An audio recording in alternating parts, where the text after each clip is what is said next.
মুসার মতো ঈমান হলে রাস্তা হবে সাগর জলে, ইউসুফের মতো ঈমান হলে একে একে দরজা খোলে, সৈয়দনা ইব্রাহিমের মতন ঈমান যদি আজ থাকে বিদ্যমান, অগ্নিকুণ্ডে দেখতে পাবে খুবসুরত এক ফুলবাগান। ঠিক কি না? ওই ঈমানটা দরকার। ওই ঈমান যদি ঈমানের মতো হয়, আগুনের কুণ্ডুলকে ফুলবাগান বানিয়ে দিবে কে? সৈয়দনা ইব্রাহিম বসে রইলেন। নমরুদ কয় আরো আগুন জ্বালা, এলাকার বড় বড় গাছগুলো তক্তাগুলো কেটে আগুনের কুণ্ডলিতে ফেল। তক্তা লাকড়িগুলো আগুনের কুণ্ডলিতে ফেলা মাত্র দাউ দাউ করে লাকড়িগুলোকে তক্তাগুলোকে আগুন জ্বালিয়ে দেয়, কিন্তু সৈয়দনা ইব্রাহিমকে জ্বালায় না। সুবহানাল্লাহ।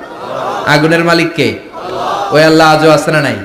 তিনি আগুনরে অর্ডার করলেন, সৃষ্টির শুরু থেকে তোকে একটা ধর্ম দিয়েছি, সব জ্বালিয়ে দেয়া, পুড়িয়ে দেয়া, আজকে কয়েকদিনের জন্য তোর ধর্মটাকে আমি স্টপ করে দিলাম। চিল্লায় পড়েন আল্লাহু আকবার।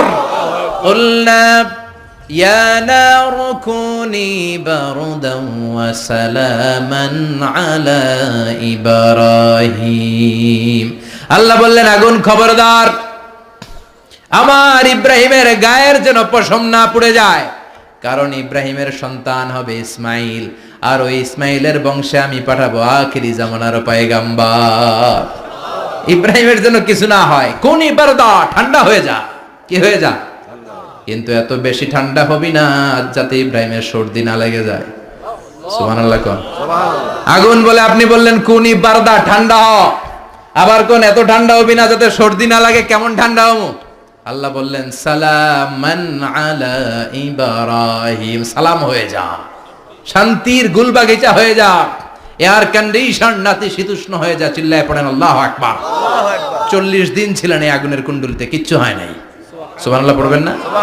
শেষ জীবনে উনি ওনার নাতিপুতিদের সাথে গল্পের সময় বলতেন যে আমার জীবনে সবচেয়ে আরামদায়ক সময় কাটিয়েছি আমি নমরুদের আগুনের কুণ্ডলির ভেতরে থেকে। চিল্লায় এখন সুবহানাল্লাহ।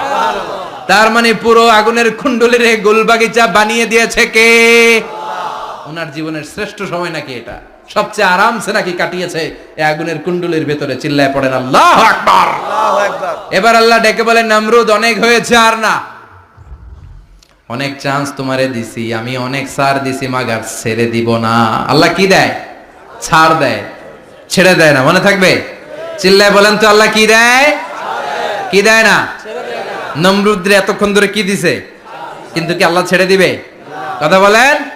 আল্লাহ বলে তোরে মারতে আমার কামান লাগবে না, গোলা লাগবে না, ফেরেশতা লাগবে না, তলোয়ার লাগবে না, নমরুদ তোরে মারবো আমি ল্যাংড়া মশা দিয়া।